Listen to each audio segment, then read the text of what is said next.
I'm Jay Jones. And I'm Jenna Ditch. And today we have Anna Kettle with us. We're talking rest, and we're tying that to her 5-star book, Sand Between Your Toes, Inspirations for a Slower, Simpler, and More Soulful Life. It's $9.99 on Amazon right now. Right now, I want to start with just telling you a little bit about myself. So yes, I'm Jay Jones. I'm a writer, podcaster. I have 4 kids from 2 to 14. I have a husband who's been working from home for a year. He's a software engineer, and we live out in the Chicago suburbs, the Midwest. Okay. Jenna? I'll just give you a little blurb about Jenna. I am a many hats lady. I'm a coach, I'm a writer, I'm a podcaster. I'm a child of God, and I am a single mom, and I do a lot. I homeschool my children. And so I'm very much looking forward to this conversation today, because all of the moving that happens in my life, if it doesn't come from rest, then I'm no good for anyone, for anything. So I'm really, really excited about the guest that we have on today and looking forward to jumping in. Anna, tell us a little bit about yourself before we get into the book. Sure. So I'm Anna Kettle. I'm a marketing manager is my day job. And I'm also a writer and blogger.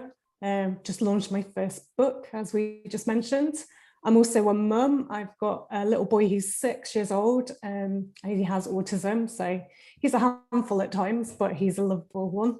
And yeah, we've also been at home, all working at home for the past year because of COVID and various stuff. My husband runs a business, 2 businesses actually. Wow. In the music industry. So yeah, it's busy here right now as well, to be honest. And Anna, where are you located? I'm based in Liverpool in England, so Okay. kind of the north coast, right by the coastline, kind of opposite Perfect. where Ireland is. Okay. Mm. Can you hold up the book so everybody can see how pretty it is? Here it is, hot off the press. Can you see that? Yes. Beautiful little devotional. I started reading it and it wasn't what I expected at all. Can you tell us a little bit about what inspired you to write it, what got you going, and like what it means to you, what you felt you were adding, what you were bringing that hasn't already been shared, or in what unique angle you felt you could bring to it? Yeah, so obviously it's a devotional book rather than sort of a straight book. So it kind of looks at a Bible verse each day that's about resting in God in some way or trusting in God. And then it's kind of a bit of my reflection on it, and then a prayer and a practical tip or kind of takeaway that you can kind of put into practice in your everyday life. And the sort of inspiration behind it was really, it came straight from my own life. So I wrote it at a time when my little boy had just in the first year of motherhood, really. So I was just going back to work and trying to work out the sort of logistics of working full-time in a busy marketing role, and then also managing being a mum and just all the other kind of things that a lot of us busy with, like social life and church commitments and all those kind of things that would be very familiar to most of us.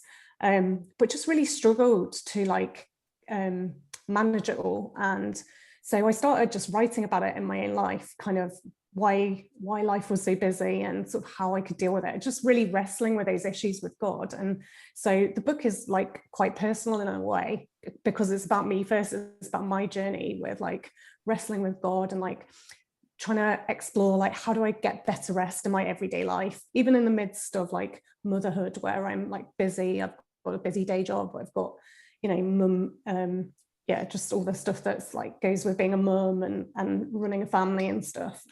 But I kind of wanted to find that balance where you could like live in God's rest, but without kind of having to rip up the script or quit my job or like make major life changes. I was like, it has to be possible to live in God's rest and not every day, not just kind of completely changing your life or going away on a holiday once a year. Like, it has to be something that's more doable in small bursts. So it was really my wrestle with that and kind of exploration of those things. And I started blogging about it a lot.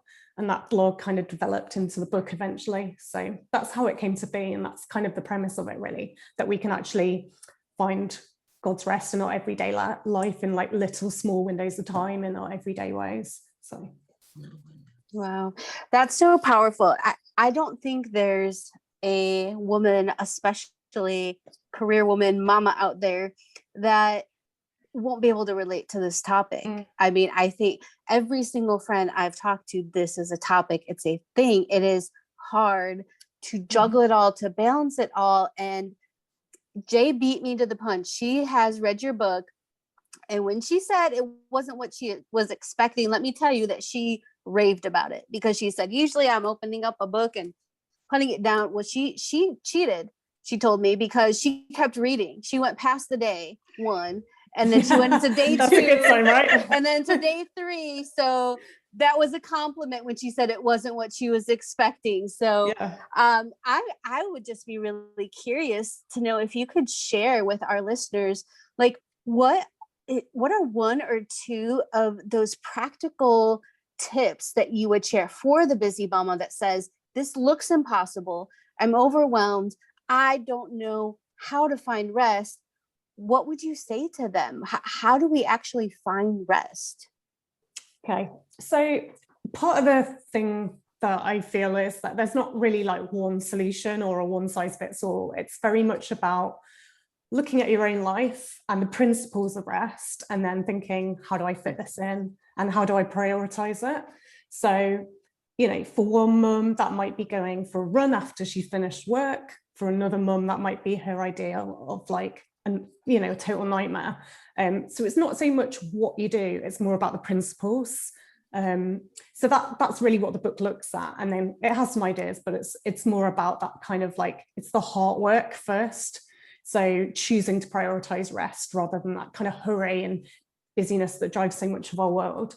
So it looks a lot at the heart issues around why we're so busy, and sort of asking some of those challenging questions really about what are we all so busy for, and like what's driving our busyness. So one of the most practical ways, I suppose, that I could say for mums is just learning to say no and take on less to start with. Like, I think quite often we can just be, particularly in the Christian world, we can be so keen to kind of serve, to be, our best selves, to serve God well, to serve other people and love other people around as well. And so we do all the things and we take on so many things. And that's out of a good heart, but sometimes it's so counterproductive. I found myself doing this loads. So, actually to be able to say, it's not that anything that you get asked to do is necessarily good or bad.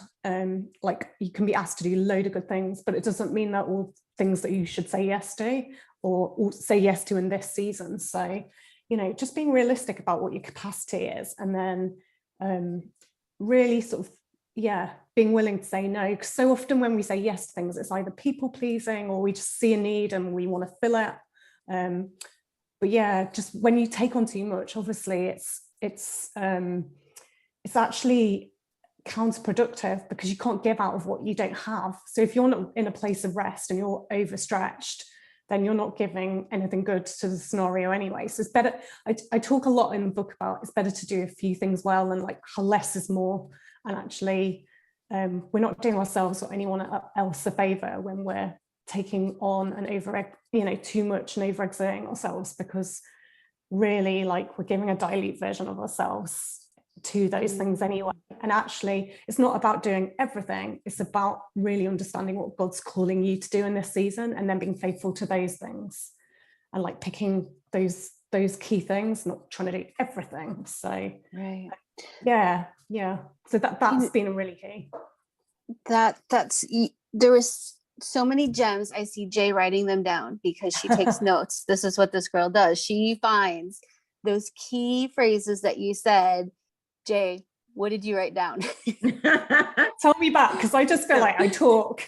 No, it was brilliant. Okay, so the first thing that I wrote down was principles of rest. That allows it to be able to suit different people in different ways. So that's the main thing that I would want to know, are what are the principles, because I get confused about what rest really means. You said that this is about heart work that is needing to be done. And I think that also speaks to the next couple of things you said. You said it's about when you're needing to say no, which the heart of that, when you say heart work, the heart of that seems to me to be, where is your yes coming from? Because I see, I'll finish what the list was. The next thing I wrote down was hearing from God.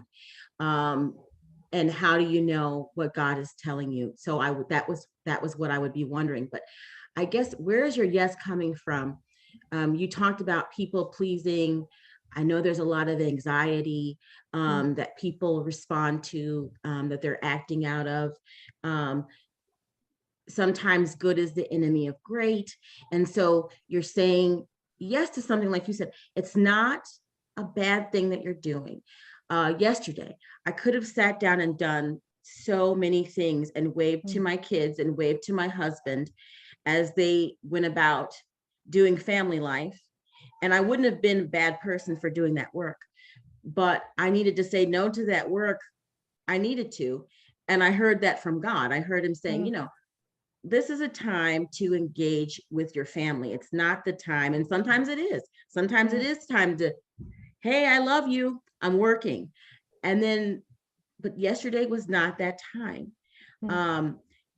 When you brought up this no, that was one of my favorite devotions. You had a devotion in there about no.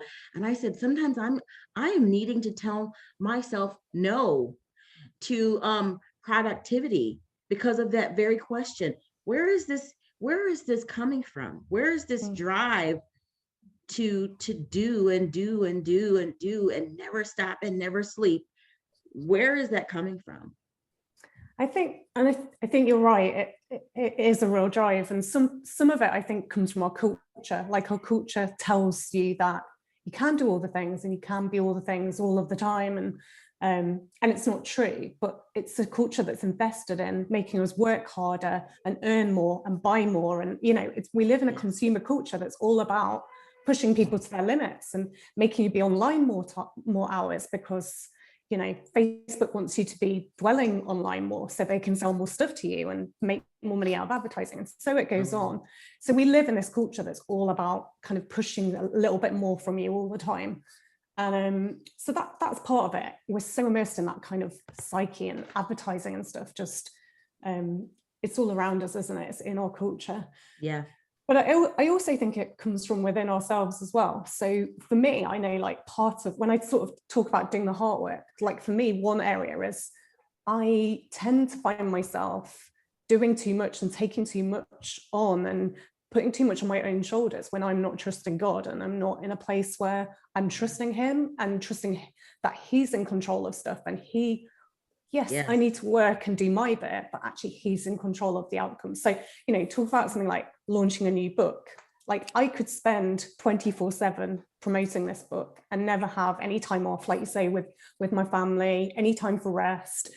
How ironic, there's a book on rest. So it's like, you can, with some stuff, it's like you can always put in a bit more and get slightly more results out. But actually, I drew a real line. I had like a marketing plan, a few things I was going to do, and then a few more things have come up. But actually, it's like, no, I'm going to put this out into the world and trust God with it, because, yes, I'll do some stuff to promote it, but I'm not going to work all the hours, because that isn't that's not trusting God. There's like a balance, isn't there? And right. I don't know exactly where it is, but I think in your own heart when you're kind of over that line of like just working from self-effort and kind of not really out of a place of peace and like, God's got this, whatever the project is or piece of work you're doing. And I think that for me is a really big one. Other people will have other things, like we've mentioned, people pleasing is a big one. Sometimes it's fear and anxiety related. So like some people are driven by like fear of not having enough. And again, it comes back to it all comes back to what you really believe about God as you're doing this. So do you believe God's going to provide and that he's enough? And when you can trace it all back and think, actually, if we had a correct view of God, then we would be a lot more able and free to sort of rest in him and take that time out. I sort of think I always use the analogy of like comparing it back to the life of Jesus. I mean, he's the perfect example, isn't he? Yes. And he, you know, when you look at the Gospels and the accounts of Jesus's life, it's like he had a lot to do. You know, he was the Messiah. He had people to heal and, you know, people to kind of preach to, and he had the Father's work to do, like in a very real way. But at the same time, he wasn't so driven by the task that he didn't take time out. And you regularly see this rhythm in his life where he's like, even in his ministry years, where he's like, he goes out, he does some healings, he draws a crowd, he like preaches something of the kingdom of God, and then he withdraws. He'll like either go up a mountain or out on a boat with his disciples, and he'll get away from the crowd. And it's not that the need is all gone or that the task is all finished as such. You know, there's still more people there. There's still more people wanting more stuff of him. So the like work isn't finished in that sense of it, but he's still kind of pacing himself, and he takes those breaks. And it's like, if Jesus was able to do that and sort of to put those regular pauses in, and, you know, how much more do we need to do it? But also, he's totally secure in the Father, isn't he? And he's not driven by those wrong things that so often drive our busyness and our sense of hurry. Like, if we knew God was in control fully and we really trusted him, we wouldn't be so driven to kind of by hurry and that kind of, I just feel like if we had a better revelation of our Father God and how he feels about us and how much we can trust him, that deals with a lot of our busyness, actually. I think not all of it, because some of it's just bad decision making, but I think some of it you have to get back to the core and think, what am I believing about God as I kind of hurry through my life? You know, I took notes this time. There are so many wonderful nuggets of wisdom in what you just said. I just want to circle back and uncover, reveal a few of those. You used the word trust, and I think that's so key, because when we trust God, we're able to obey.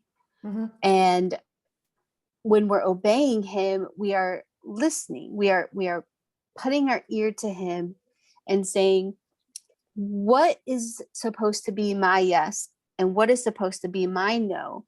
Because you know the big picture. You understand and see all the things that I don't see. And so sometimes he gives us a no and we don't understand. It doesn't make sense. It feels like, well, logically, that should be a yes. But like you said, we have that inner peace that guides us when we are inclining our ear. You know, Jesus said, I only do what I see the Father doing. And so if we're looking to him, trusting him, and then obeying when he gives us peace to go ahead, or we don't have that peace and we say no, even without trusting fully. And you said another thing that relates to that. You said he is in control of the outcome. And I think that's huge. I think as women, as Christian women, and really as mothers, there's this nurturing, responsible part of us that feels like we have to be productive, because if we weren't productive as mothers when our babies were born, like, we kept them alive. You have to be productive. You have to feed them. You have to change their diapers. There's a lot of responsibility that comes with that. And yet we're not called to all. We're not called to be productive all the time for all the people, for all of their needs. And so we have to trust him with the outcome, that if he told me no, even though I see the need, I'm going to trust not just him with my life, but him with that person's life, that he's going to send along someone that will help them because he told me I can't be that. So I think that's huge to really be thinking about, like, where we're trusting him, where we're struggling with trusting him, and just releasing at the end of the day, like, God, you're in control, I'll follow you. And that's, he has a way of simplifying things, I think. So I think that's so key. What I love that you said was, you mentioned fear and how fear can be driving us. And isn't there a scripture that says that perfect love drives out fear? And you know who is perfect love? Who is perfect love? God is love. Amen. And so when you're saying, when tying to what Jenna said, this trust idea, if we're trusting him, then we can let some of these things go.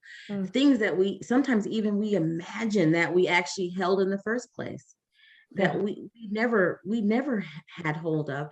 Jenna, I was thinking about, you said that you feel like God, this is between me and you said that you felt like God gave you a revelation that there is a way to be more productive and do less. And I think that's what you're talking about, this very thing.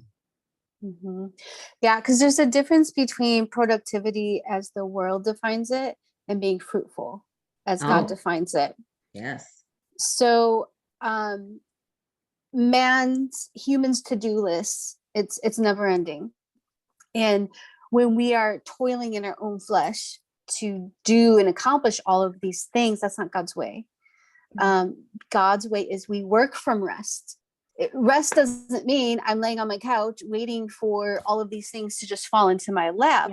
It's like you said, there's a principle that goes with rest. There's also a prince of rest, that is Jesus Christ dwelling within and abiding in him. So if I stay rooted and grounded and having that internal place of rest, then when he calls me to work to be fruitful, I know that I'm working for him, his will, his way, and also by him, or empowered by him. He does what I cannot do. So I've really been working on in my own life how to stop being a toiler, but to work, being driven and empowered by his spirit. My goodness, God can really accomplish some miraculous things that Jenna Ditch cannot. So I'm trying to pay attention to that inner peace. And those principles, I think, are so key. Jay, I don't know what if you had more questions on that particular topic, but I would be curious to explore maybe one or two of those principles that show up in her book and just learn a little bit more about some of that framework. Yeah. So you had talked about these principles being evident, principles of rest. Like, tell us, what is a key principle of rest that you learned in your own life that you began to see change as you applied it? So I think actually this is a really good one. It's just popped up. This is a really good one that actually follows on from what you were just saying, Jenna. So this whole idea of less is more and pruning is one area. So the kind of culture that we live in is all about more, isn't it? And not just about busyness, but more stuff, more money, more of everything. It's always after more. And when you look at the Bible, so often less is more. So it's so interesting you just talked about those ideas, because it immediately made me think of that verse in John 15 about pruning, and Jesus being the vine and us being the branches. Yes. And, remain in me and I'll remain in you. That whole passage. Fruitfulness. Yeah. And apart from me, you can do no good thing. And that's the thing, isn't it? And there's actually one section in the book that talks about that kind of principle and sort of looks at that theme. And I sort of talk about how cutting back is quite painful sometimes. And, it's not just cutting back busy things that we're doing, projects. It could also be stuff or relationships or any number of different things in our lives can be cut back at different times. But that whole thing of, when you look at the vines, which that piece is all about, it's so interesting that the way, what I understand, I mean, I'm not a gardener by a long stretch of the imagination, but what I understand about vines are that the fruit grows on the vine part, which has to be regularly chopped away in order that it keeps creating grapes. Yes. But what happens when you don't prune it very regularly is that you get lots and lots of leaf, and the leaf is the part of the vine that kind of shadows all the fruit and causes it not to grow. And the leaf's just prolific, and it just keeps growing leaf, leaf, leaf, unless you prune it right back, and then you get the fruit. And it's so interesting, isn't it? Because if you looked at it from a distance, a huge leafy plant looks more impressive, doesn't it? Yes. But it's not producing quality fruit that lasts. And I think that's the thing. So often what looks like lots of stuff and very impressive, like in human, understanding, isn't necessarily the fruit that God's looking for as well. Sometimes less is more, and there's a cutting back, and things can look almost dead. Like when you prune a rose bush, it almost looks dead before like the flowers come. And so, yeah, it's also about understanding that like how things look to us don't necessarily correspond with what's fruitful in God's kingdom as well. There's so many things about God's kingdom that seem upside down in human understanding. But yeah, just as you were talking about that, it just immediately sprung to mind, and that whole passage. And I just thought, yeah, that's absolutely it. Like it can look big and impressive from the outside and lots of stuff, but is it the stuff that's producing fruit? And actually it's normally when you cut stuff right back that you get to the fruit. And yeah, oh my gosh. Thought, Wow. yeah, You know what? I'm watching Monty Don, Gardener's World, and they were talking about grapes yesterday. And you were exactly right. If you do not cut back that fruit, the light cannot get in there. It's not getting air. It's not getting ventilation. Yes, the pruning actually can promote growth, real necessary growth.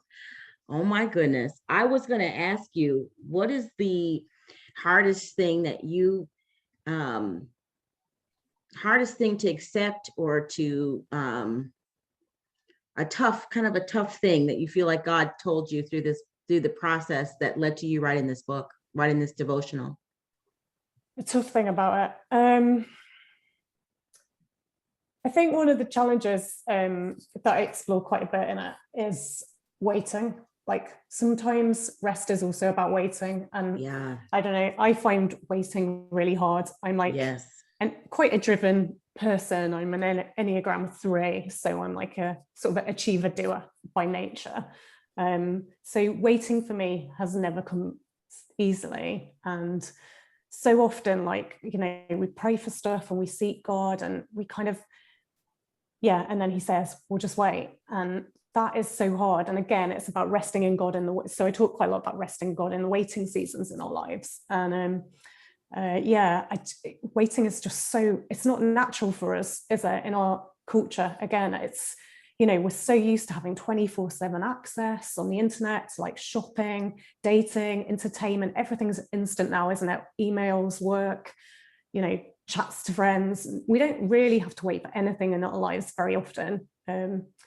But God just doesn't work in sort of like human timescales at all, which can be really frustrating for us at times, I think. But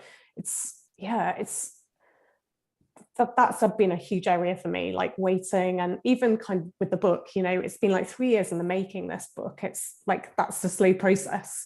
When you're used to blogging and sticking things up and pressing, like writing it and just popping it up straight away. It's same with podcasting, isn't it? It's as soon as you think it's ready, it's up and it's out in the world. And so even the process of writing this book has been a lesson in like letting things be really ready and waiting for God's timing. And things have been delayed further with COVID and in the publishing process. And and there's been other areas of my life that I've had to really learn about waiting the last few years. Like my husband and I have been through some fertility battles.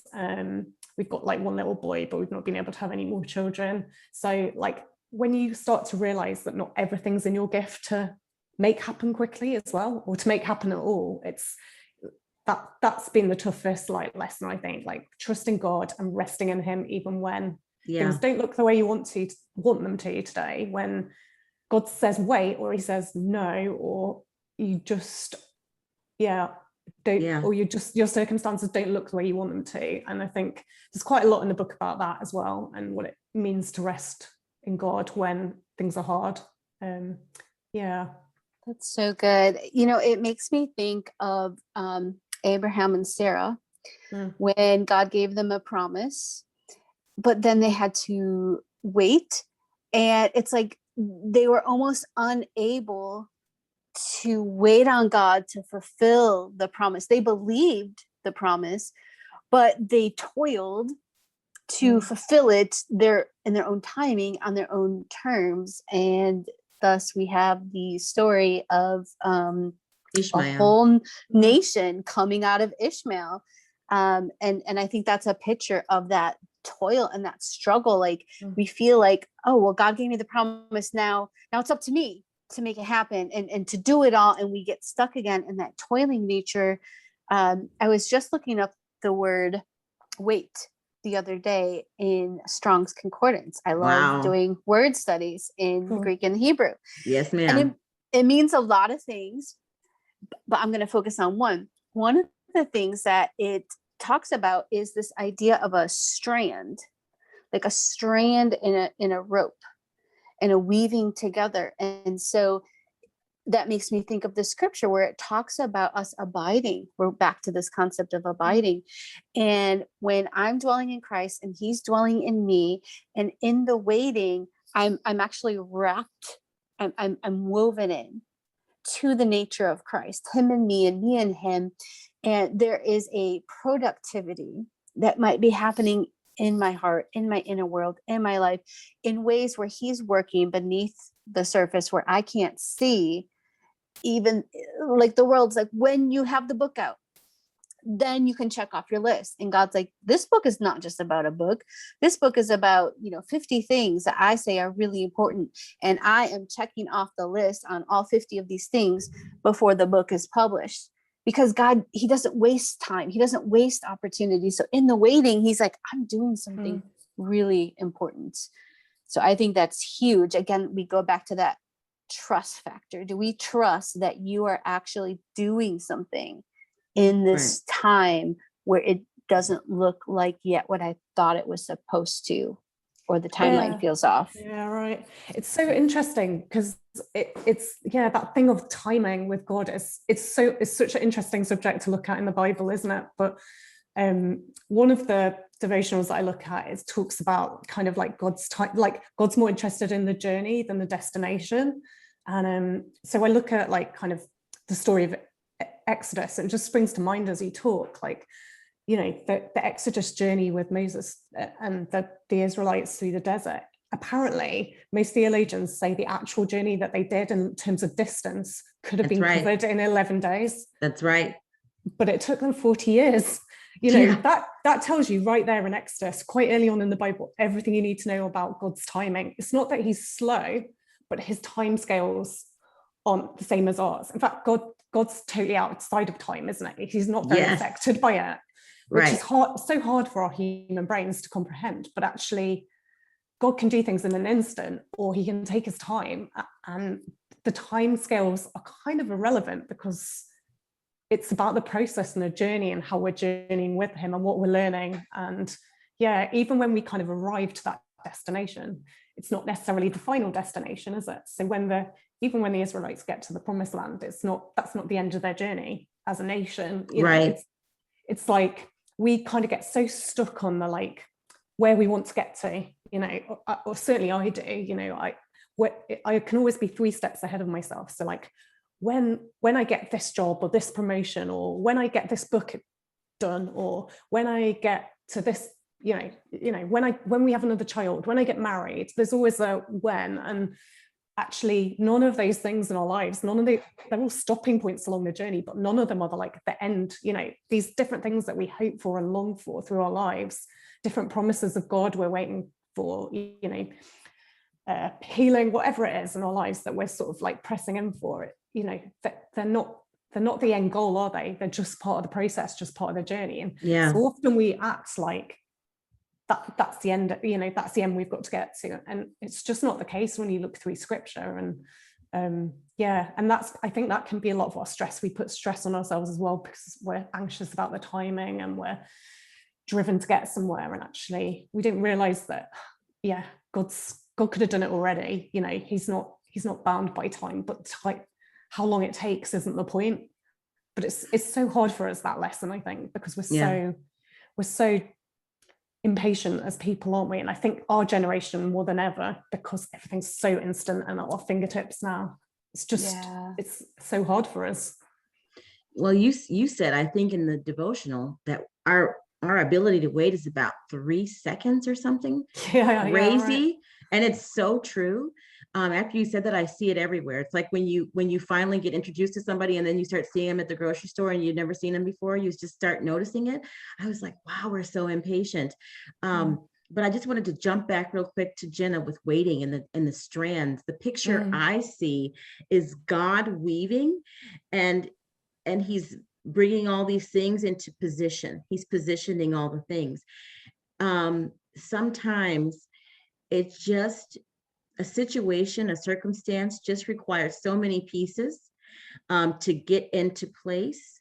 And until they can all come into place, we don't get to see, we don't understand how much is actually happening on our behalf, you know? And when you talked about, well, it's still on the same topic, I've got these 3 next steps ready. And when this happens, then I thought about this gal. She posted this prayer that still gets to me. She prayed to want what she has. I pray to want what I already have.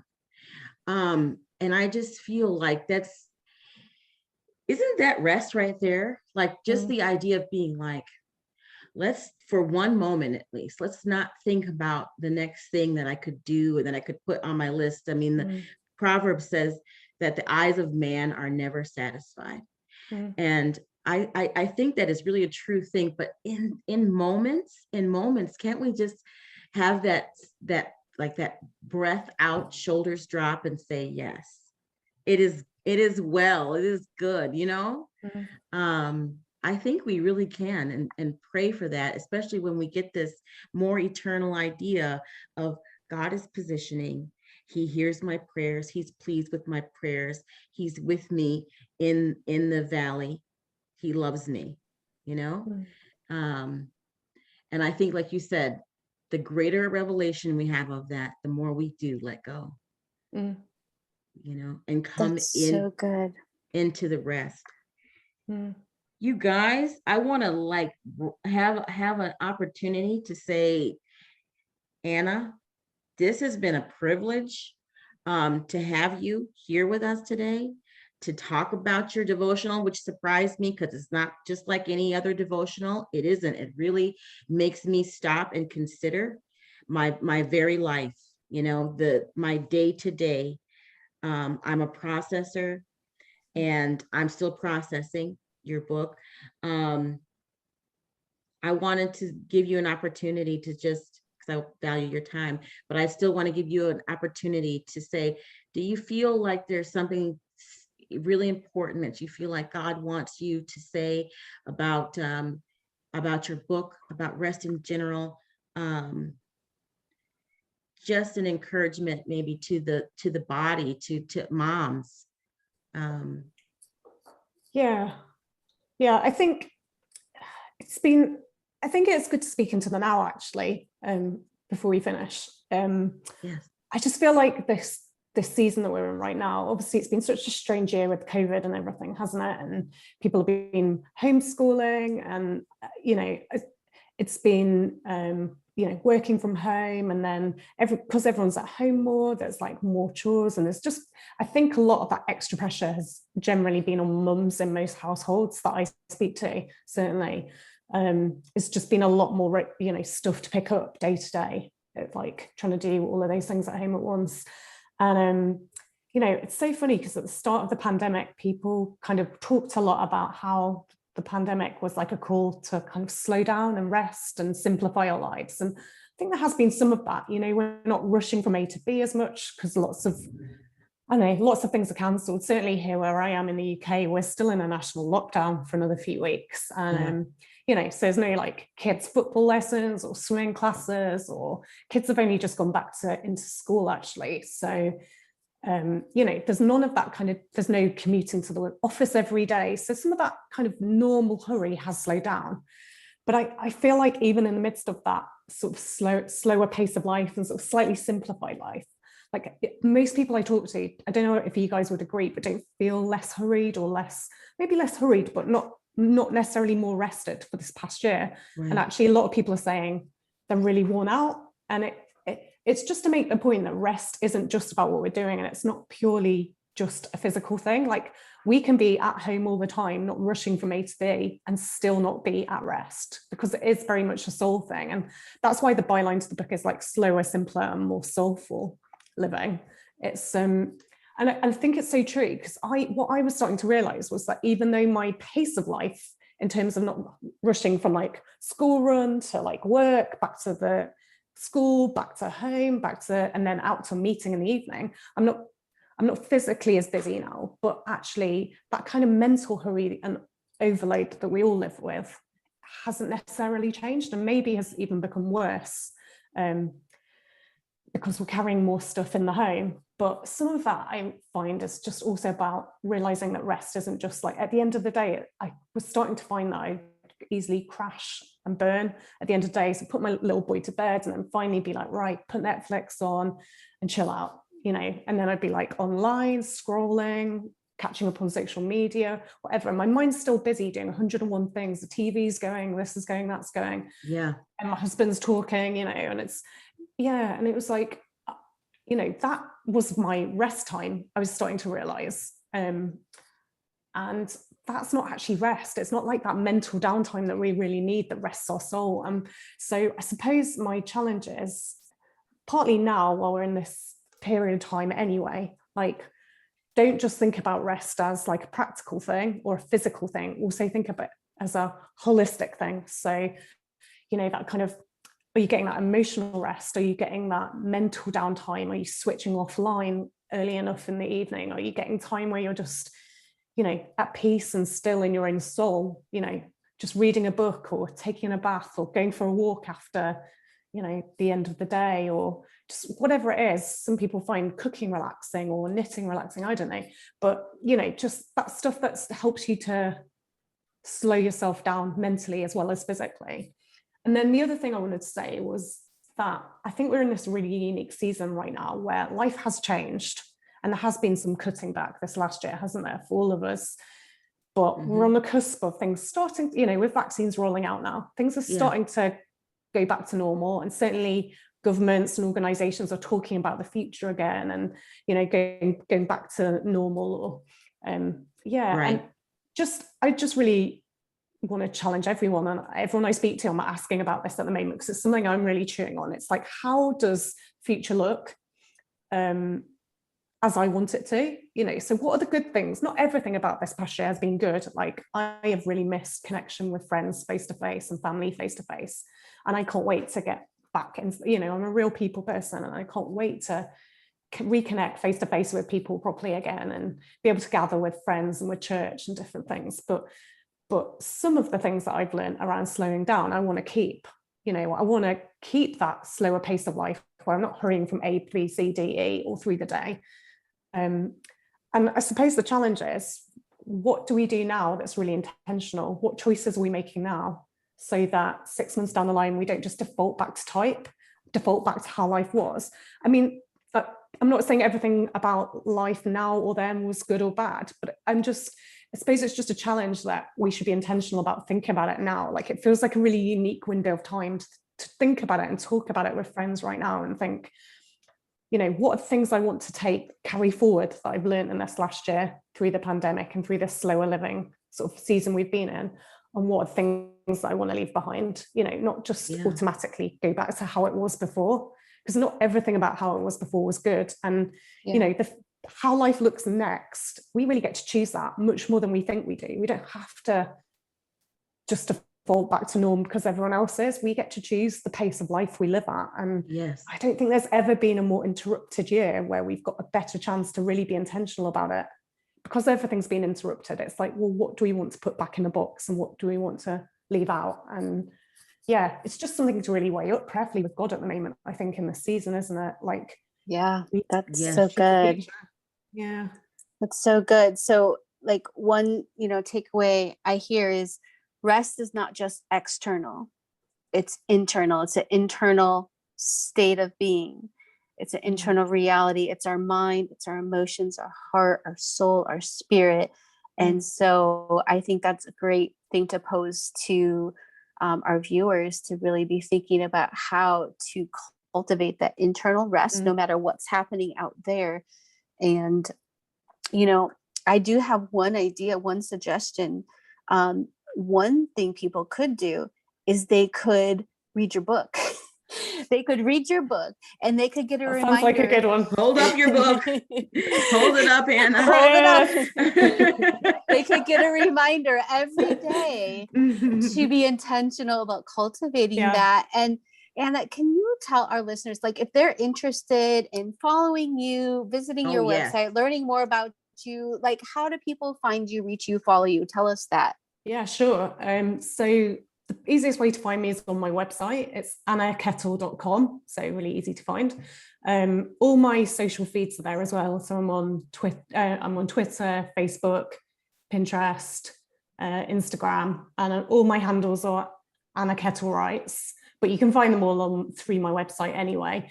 But obviously there's a bit more information about the book on the website. And actually there's also a sign up where you can download the first pages for free. So if you kind of interested in this conversation, you want to find out more, you can also go online and download like some sample pages just to see if it's like, the right thing for you, if it's a good fit for you. You can get a sort of flavor for what it's like so you sort of try it before you buy it if you want to on my website, which is quite handy. In a sense, I'm not too bothered whether people buy the book or not, but I do, obviously I want them to, but I really want them to sort of find, whatever, whether it's my book or another one, but just to sort of wrestle with these issues of rest and thinking about this. I just think it's a unique season to do that. And the other thing is you can sign up to my email list as well, because I don't spam people with a lot of information. I just send out a monthly email where I pick up some blogs and some more kind of tips and stuff around this whole theme of slower living and soulful living and rest. So that might be of interest to some people as well. But yeah, definitely connect with me. I always love to connect with new people, and I'm really keen to hear from people. And especially if you do read the book, I love to hear feedback of what people got from it or learned through it. So yeah. Thank you. I feel like I'm going to have to take a selfie of me, I don't know, like laying down, looking rested, to like give you some evidence that I took your advice. So look for that in the near future. I will send you some restful selfies. That sounds good. I keep saying that I want to take this because I live on the coastline. I'm only like 15 minutes, 20 minutes from the beach. And I keep saying I must take it and actually like hang out, chill out on the beach, but it's been too cold. So maybe in a couple of months' time. There you go. Go. I'll take it to the beach. We'll be there probably sooner than you will. It's, probably, yeah. It's today. So and I look forward to that. I just thank you so much for being here. It's been super deep and powerful, thought-provoking. Yeah. So thank you so much. It's so great to chat through it and actually bounce off you guys, because you've got a lot to share about this theme as well, and it's just so interesting to have the conversation. I've really enjoyed it, so thank you for having me. Thank you. I think we've all been wrestling with this concept. Jay, do you have a final word to just like give our listeners like one goodbye sentence? No, I don't. She's thinking. I don't have anything else. I love that you said that this is a choice that we need to be making, that we need to be mindful of, and prayerful about, how we're going to go forward. It's always about going forward, and I just love that you said that it's a choice that we need to be aware that we don't have to be swept away by any tides ever. That's always been true. But I think it's an especially obvious window right now, as you say, because our lives have been so disrupted that it's like even those with the hard hearts have to be shaken in this moment.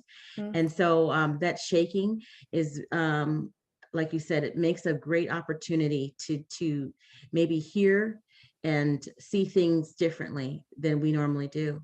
I really, I'm prayerful that people will, and I include myself in this, will make different choices, will change their mind, you know, about life and what's really good, and about taking that time to hear from God. Jenna, you said this to me the other day.